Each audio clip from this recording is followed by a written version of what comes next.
विद्यार्थी मित्रांनो, आपण कोणत्या स्कॉलरशिपसाठी पात्र आहोत हे कसं शोधायचं? गुगलवर इथे महाडीबीटी टाईप करा. त्यानंतर इथे आपल्याला जे दिसत आहे MahaDBT log in government of Maharashtra, त्यावर क्लिक करा. इथे आपल्याला दिसतंय पोस्ट मॅट्रिक्स स्कॉलरशिप. बघा इथे यावर क्लिक केल्यानंतर वेगवेगळ्या स्कॉलरशिपची माहिती इथं येते. त्या लिंकवर क्लिक केल्यानंतर त्या स्कॉलरशिपचे डिटेल्स आपल्याला समजतील.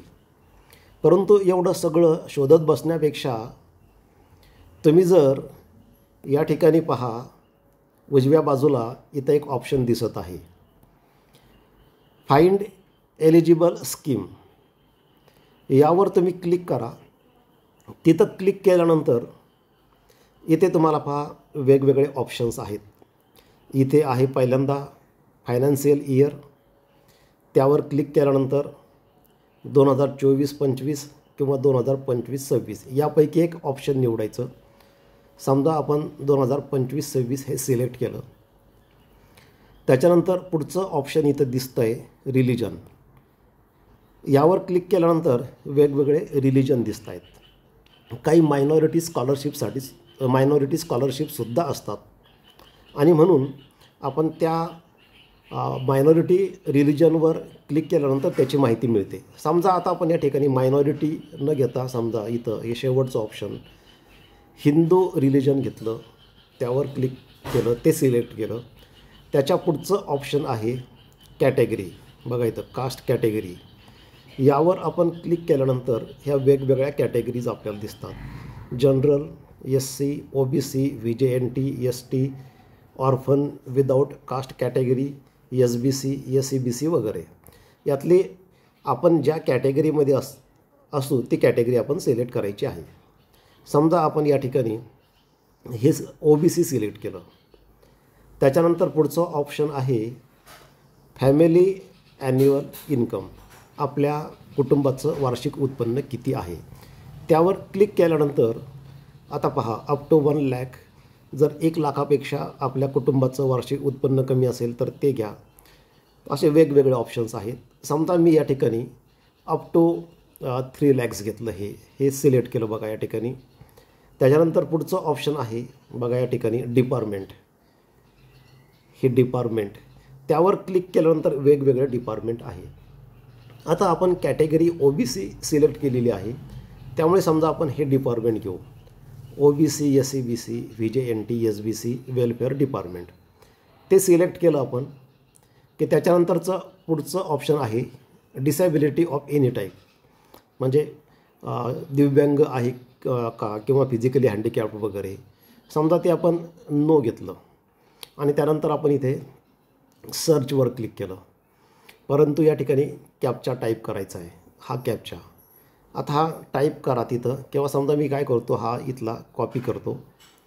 हा कॅप्चा कॉपी केला मी आणि इथे मी हा पेस्ट केला आणि सर्चवर क्लिक केलं. तर आता बघा आपण कोणत्या स्कॉलरशिपसाठी पात्र आहोत त्याची माहिती इथं आलेली आहे. पहिल्यांदा हे डिपार्टमेंटचं नाव आलेलं आहे. या डिपार्टमेंटची स्कॉलरशिप आपल्याला मिळेल. त्यानंतर स्कीमचं नाव काय आहे, तर या ठिकाणी 2 प्रकारच्या स्कॉलरशिप आपल्याला दिसत आहेत. पहिली आहे tuition fees and examination fees to OBC students.